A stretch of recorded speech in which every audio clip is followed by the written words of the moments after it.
The floor is warm under your feet before you even open your eyes. Not hot, just warm like a stone left too long in the sun. You sit up, somewhere outside, a dog is barking in that flat, panicked way. Dogs bark at nothing you can see yet. It is the 24th of August in the year 79, you are in Pompeii, and it is already too warm for morning. You are a baker's apprentice, not the baker himself, just the boy who hauls flour and stokes the oven before dawn, so that by the time the streets fill up, the bread is already cooling on the racks. You have done this every day for 3 years. You know the weight of a full sack on your shoulder. You know exactly how long the oven takes to heat. You do not know yet. That today is different. The first strange thing is the water. When you go to the fountain at the corner, it is barely trickling. The fountains in this city run constantly, fed by an aqueduct that never seems to fail. Today, it sputters like something upstream is choking it off. You frown at it, shrug, and fill your jug halfway. Small problems are just small problems until they are not.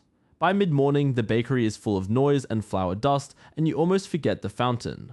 Almost, then the ground moves. Not a violent shake, just a low shudder, the kind that rattles the clay jars on the shelf and makes the old baker glance up at the ceiling beams. Pompeii has felt tremors before. 17 years earlier, an earthquake tore through this region and cracked half the city's temples. People rebuilt, people always rebuild, so when the shelf rattles, nobody runs. You keep kneading dough because that is what your hands know how to do. Around midday, someone in the street shouts, and this time you go outside, you look up and the sky is wrong. Above Mount Vesuvius, a column of ash and smoke is climbing straight up into the air, taller than anything you have ever seen a mountain do. The Roman writer Pliny the Younger, watching this same eruption from across the bay, would later describe the shape of that cloud as looking like a great stone pine tree, a wide trunk of smoke branching out flat at the top.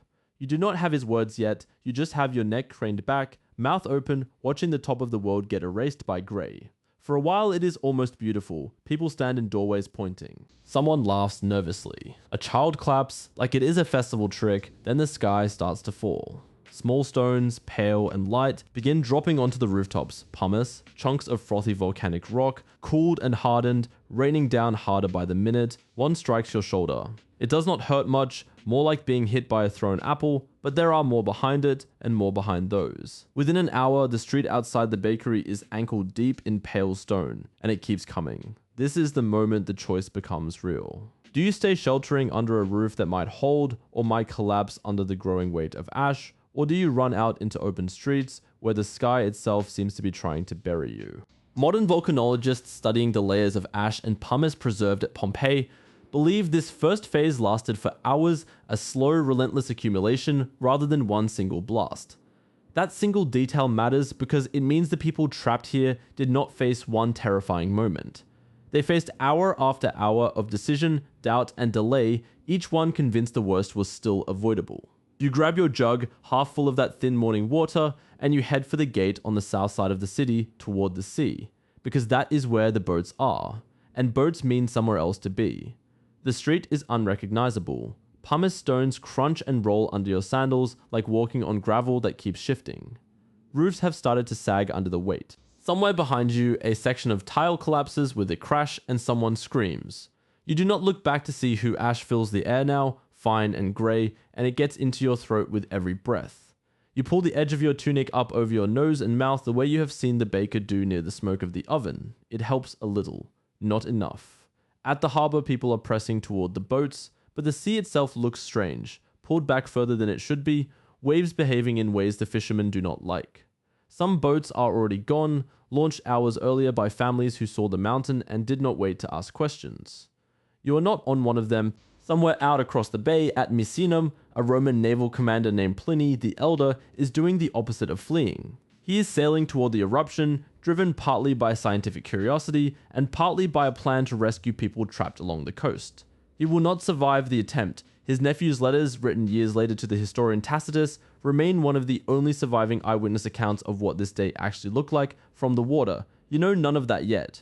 You only know that the boats are too few and the ash is too thick. What archaeologists have found centuries later are the casts, hollow spaces left in hardened ash, where bodies once lay, later filled with plaster to reveal the exact shapes people made in their final moments. Some curled protectively around others, some with hands raised to their faces, not dramatic staged poses, just ordinary people caught in the middle of trying to survive. By late in the day, the eruption changes character entirely. The column that had been climbing into the sky begins to collapse under its own weight, sending fast-moving surges of superheated gas and ash rushing down the mountain slopes. These pyroclastic flows move far faster than a person can run, and by the time they reach the city, the outcome for anyone still inside is decided in seconds, not hours. You do not know the science of pyroclastic density currents. You only know that the light changes, that the air itself seems to lean toward you, hot and sudden, and that the last clear thought you have is not fear so much as disbelief. The same disbelief you felt this morning staring at a fountain that barely trickled.